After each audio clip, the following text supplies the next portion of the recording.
What are you doing? Well, I hope I didn't alarm you, old chap. I'm just taking gun prints. This is the end. This time you've gone too far, Holmes. You can't turn this place into a shooting gallery. Gun prints. Have you ever seen a gun print? I've never even heard of a gun print. You'll kill somebody one of these days, Holmes. Parliament ought to pass a law against people like you. Well, of course, gun print's just the name I've given it. Actually, it's the marks on the bullet left by the rifling in the gun barrel. Ah! Yeah, would you like to look at these two bullets under the magnifying glass? You'll observe that they have different markings because they were fired by different guns. I'm not interested, not in the least interested. The police will be here in a minute. But you should be interested, Watson. You're interested in saving lives, aren't you? Of course, but... Well, look, this very little experiment may very well save a life someday. How can firing bullets from here into... Wait a minute. Take the case of a man who is accused of murder. I'd rather not. The prosecution claimed that the bullets were fired from his gun. They probably were. The man was guilty. I can see it all. Yes, but if it can be proved that it was impossible by the markings, then an innocent man's life can be saved. That's all very well and good, Holmes, but this flat is not the place to conduct these sort of experiments. How would you like it if I started to practice my surgery in the bathtub or on the kitchen table? Could you manage it in the bathtub, do you think? No, I give up. And now, if you're not keeping this appalling smell for experimental purposes, I will, with your permission, open the door. Holmes, I told you. I knew you'd gone too far. Now you have shot somebody. Well, if I have, I shall have to certainly correct those guns for drift. That's fantastic. He seems to have some breath in him still. No fault of yours if he has. Now, help me with him before somebody sees him. Really, firing off revolvers, brewing poison, frightening people. It's more than a man can stand, Holmes. Really, more than a man can stand. Am I wounded badly, please? I'm a poor man. I can't afford a hospital. No. You'll be all right in a minute. You've just fainted from something. Something, you say? Didn't you hear what happened? I was outside, about to knock at your door, when suddenly I was attacked. Someone turned a revolver loose on me, bullets flying everywhere. I tried to fight back bravely, but there were too many of them, 6 or 7 at least, all firing guns. I'll get you a glass of brandy. Oh, thank you. You'd better call the police. They may try it again, whoever they are. Maniacs and foreigners, I'll be bound. No. You're quite safe now. Those shots came from my revolver and were fired into that wadding over there. You mean you were the one who... Yes, I was just carrying out a little experiment. I must apologize for any shock I may have given you. And no one is after me? And not to my knowledge, Mr. Wilson. Here, will you drink this, huh? Oh, thank you. You called me Mr. Wilson just now. How did you know that was my name? Well, it's on your collar. Very shrewd indeed, you're noticing my name like that. In fact, you've got exactly the kind of mind that could help me to unravel my mystery. That is, if you're willing to lend a poor man a hand. Oh, yes, I owe you at least that. What is the mystery? But perhaps you'll get a better idea of what it is if you read this first. Yeah, it's in the wanted column. Read it for yourself. Ah, to the Red-Headed League. On account of the bequest of the late Ezekiah Hopkins of Lebanon, Pennsylvania, USA, there is now another vacancy open which entitles a member of the League to a salary of £4 a week for purely nominal services. All red-headed men who are sound in... Apply in person on Monday at 11 o'clock to Duncan Ross at the offices of the League, 7 Pope's Court, Fleet Street. Apply in person on Monday at 11 o'clock to Duncan Ross at the offices of the League, 7 Pope's Court, Fleet Street. But what on earth does it mean, the Red-Headed League? It is a little off the beaten track, isn't it? I assure you, I felt the same way as you when I read it. A vacancy for what, I asked. I'm a dealer in second-hand merchandise, and I believe in giving value for value received. And it certainly struck me as odd that somebody was prepared to give £4 a week for nothing. But young Spaulding took a different view of it. Oh? Who is young Spaulding? Vincent Spaulding. He's my assistant, and I couldn't wish for a nicer young man. I see. Now, suppose you tell me the story as it happened, right from the beginning. From the beginning? Yes, of course.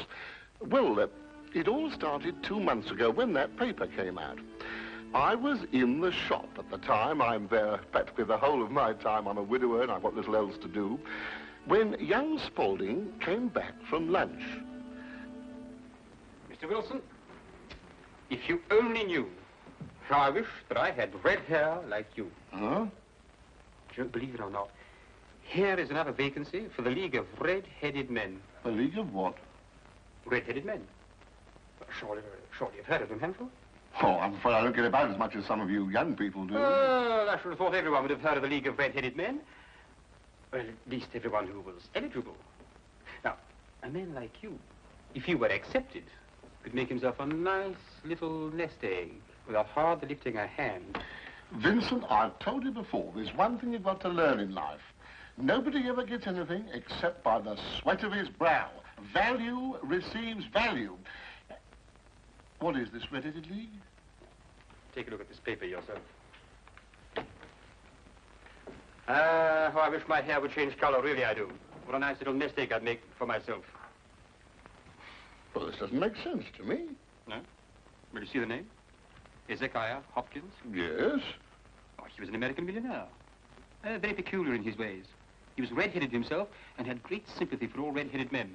So, when he died, he left an enormous fortune in the hands of trustees to make life easier for all red-headed men. Oh, really?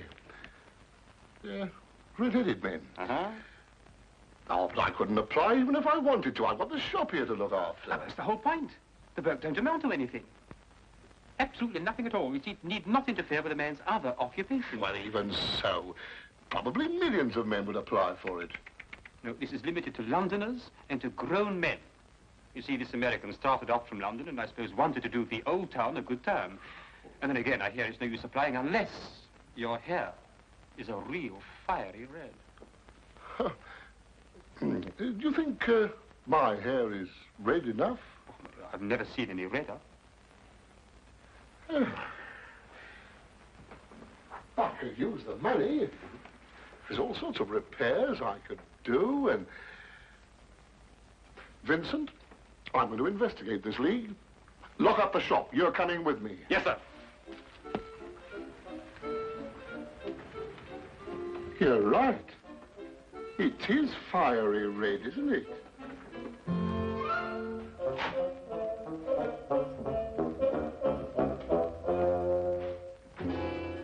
Let me handle everything. All right. Stand back, everybody. This is Mr. Hopkins' son. Go on, step back, or he'll see that you don't get interviewed at all. Mr. Hopkins, this way. Thank you for applying, Mr. Emerson. Your name will be kept on file, and in the event you are chosen to fill the vacancy, I'll get in touch with you immediately. Thank you, Mr. Ross. I do hope I win. My family and me could do with the money. We shall see what we shall see, Mr. Iverson. Thank you so much.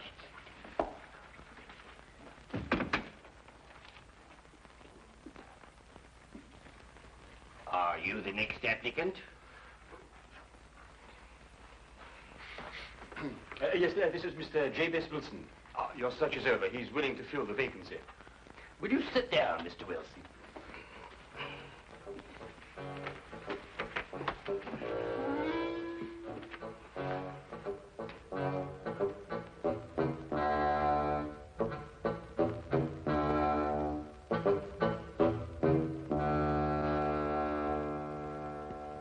I've never seen anything like it.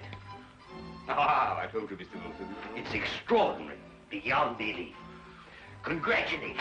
It would be an injustice to hesitate. Oh, I've got the position. You have. You will, however, excuse me for taking an obvious precaution. There are tears in your eyes. I perceive all is as it should be, but we have to be careful, for twice now we have been deceived by wigs, and once by paint. I'm sorry the vacancy has been filled, but thank you one and all for coming. My name is Duncan Ross. I'm one of the trustees in charge of the fund left by your noble benefactor. When shall you be able to embark upon your new duties? Oh, well, almost any time, I suppose. Though I should mention that I have another business which will require some of my time. Oh, so long as you're free to be here between the hours of 10 to 2, there'll be no objections. Easy enough, Mr. Wilson. There's very little business during those hours, and what there is, well, I could take care of. Oh, thank you, Vincent. I appreciate that. And what is the work? Copying the encyclopedia. Oh. The Encyclopedia Britannica. You will provide your own pen, ink, and blotting paper, and copy it down word for word. Is that agreeable? Well, yes. Our only demand is that you remain in the office, or at least in building, during working hours. If you leave, you forfeit your position forever. The will is very clear on that point. Well, it's only 4 hours a day. I shouldn't think of leaving. No excuse will avail. Neither sickness, nor business, or anything else. Here you must stay or lose your billet. I quite understand. Then, goodbye, Mr. Wilson. And again, let me congratulate you. Oh, thank you, sir. Thank you. The Encyclopedia Britannica. Oh, you'll do a wonderful job of it, Mr. Wilson. I'm sure you will.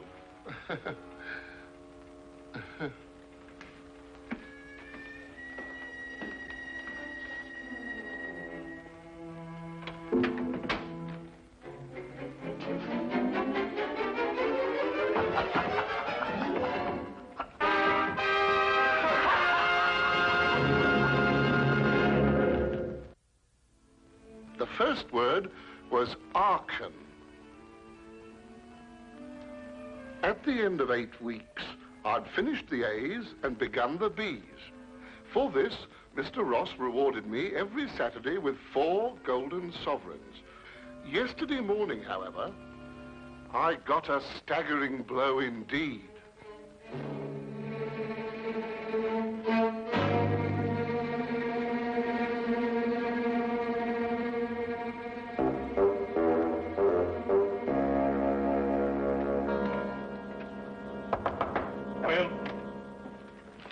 Mr. Milford? Yes, what can I do for you? What's happened to Mr. Ross? Mr. Who? Mr. Ross! Duncan Ross! In office number 4. He's gone. What's happened to him? Ma'am, let me look him up in my files.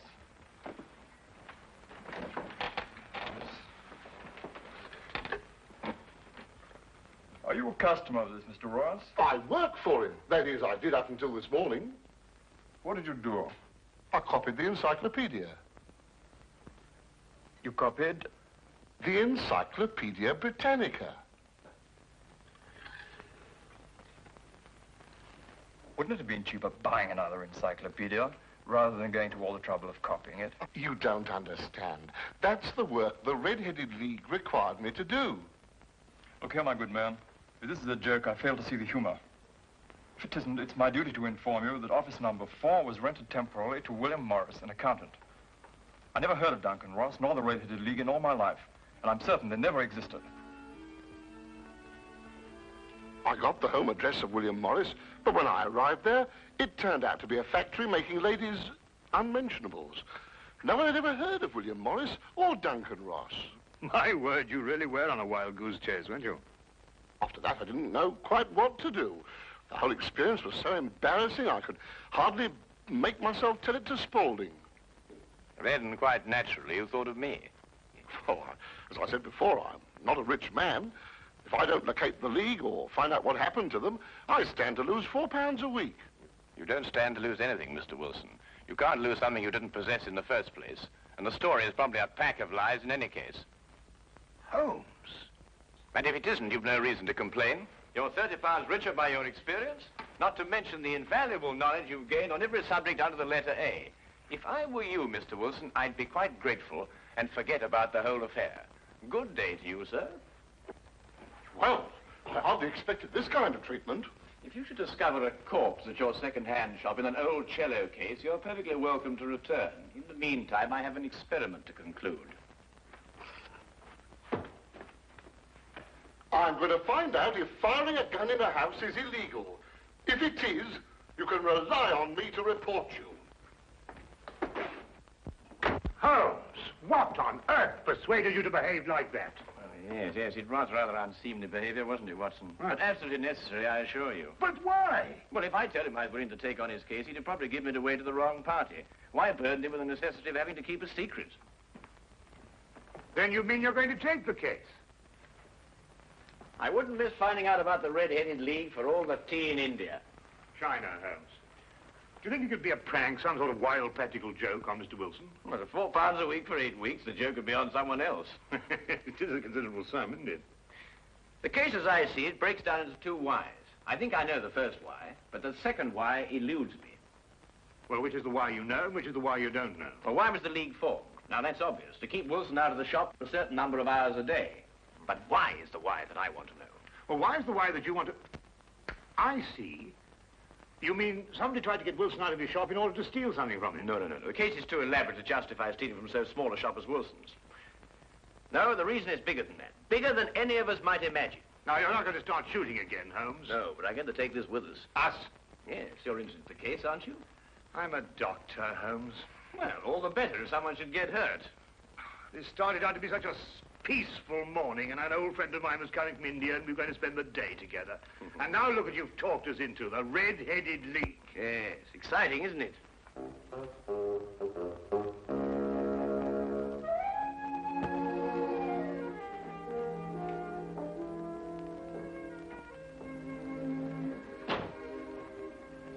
Seems to be nobody here.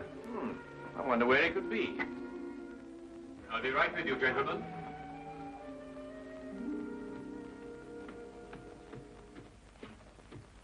May I help? I'm sorry, I was occupied in the cellar. I hope I haven't kept you waiting. Not at all. My friend here is interested in making a purchase. Mm-hmm. Anything in particular? Anything in, well, you never know what you might, oh, what's that? That? Yeah. That is yes, this is fascinating. This is it's the essential part of the structure of a wild boar trap. No, really? Yes. By Jove, a wild boar trap, eh? How very interesting. Now, and a very fine specimen as wild boar traps go. Yes, oh, indeed. yes, a very fine. Oh, indeed. Reminds me of my day. There we were, all lined out in a row, as far as the eye could see. Yes. Down the hill came the enemy, and the Battle of Royal Burnett was on. Yes, if you excuse me. There we were, outnumbered 112 to 1. That was from the count after the battle, as you understand. Yes, I'll say perfectly. Charge, they shouted, as down the hill they came, the hordes of heathen, at 112 to 1. And from that moment I became a collector, and I've been a collector ever since. You understand that, of course? Oh, well, that is a quite perfectly natural reaction. It's 1 o'clock. It's 1 o'clock. What? Yes, 1 o'clock. Our engagement with the Colonel. The You Colonel? remember? The one who led you in the charge. Oh, of course, yes. Well, I hope you'll keep that for me, will you? Well, there's been a fearful run on wild boar traps lately, but I'll do my best. Thank you, thanks so much. Good afternoon. Well, what did you discover? The knees of Spaulding's trousers show considerable wear. What does that mean? That's a great deal. Let me have your stick for a minute. What are you doing? No time to explain now, but a considerable crime is in contemplation. And since today is Saturday, we may have some difficulty in preventing it. What kind of a crime? A bank robbery. What? Shh. Meet me at the side entrance of the Westminster County Bank at 10 o'clock sharp. Yes, is that the bank that's going to be... Yes. At 10 o'clock sharp, remember?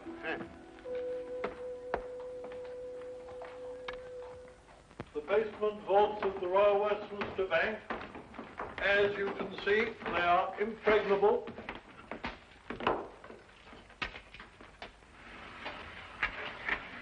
Why are you so sure that the bank's going to be robbed, Holmes? Because the knees of a man's trousers were badly worn.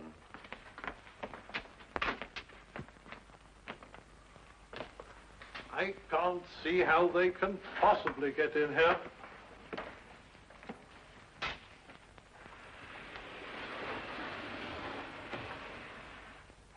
Is that the gold?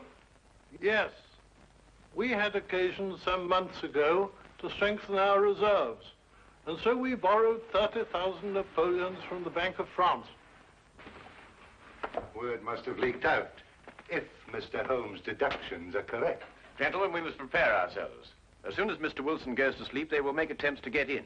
Who are they?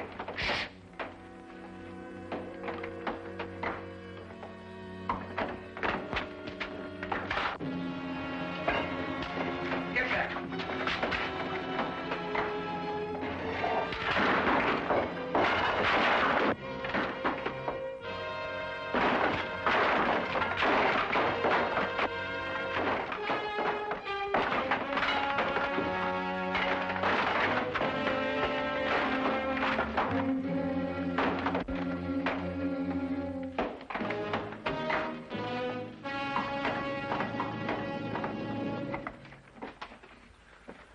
It's all right. Hey, jump! All right, Spaulding, your bank robbing days are over. So I see. I fancy my pal got away all right, though. There are 3 policemen waiting for him at the other end. You seem to have done things very, very, very neatly. I must compliment you. But I feel obliged to reciprocate. Your red-headed league was very inventive indeed. Here. You were the one who came into the shop this afternoon. You came with... With me? Ah. I thought there was something very, very queer. You don't look like a collector at all. He helped to collect you, didn't he? I think you'd better come along with me.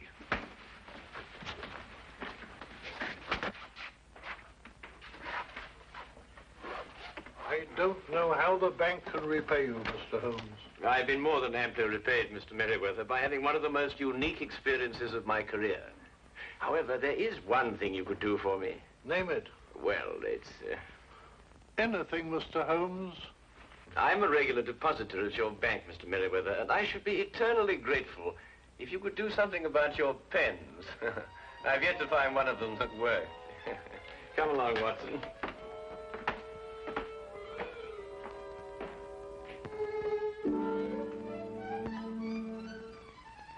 What I shall never understand is how you suddenly knew there would be a bank robbery. Well, if you remember, when we visited the second-hand shop, Spaulding was in the cellar. I didn't pay much attention to it at the time, but later on I noticed that the knees of his trousers were badly worn, as if he'd spent some time kneeling, doing some sort of burrowing work. But burrowing where? Perhaps from the cellar to the next building. The moment the thought occurred to me, I whisked you outside and surprised you by tapping on the pavement with your stick. You certainly did. Oh, I'll just go and see who it is.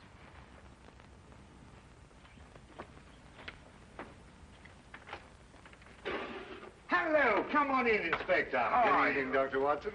I hope it's not too late to make a call. Of course not. Come right on. Well, I saw the light was on, and I just thought I'd drop in. Ah, how are you, Inspector? Now, make yourself at home. Oh, Draw up a chair. Thank you very much indeed. Cup of tea? Yes, please. Well, by the time the newspapers come out with a report of your exploits tomorrow, Holmes, you'll be a hero.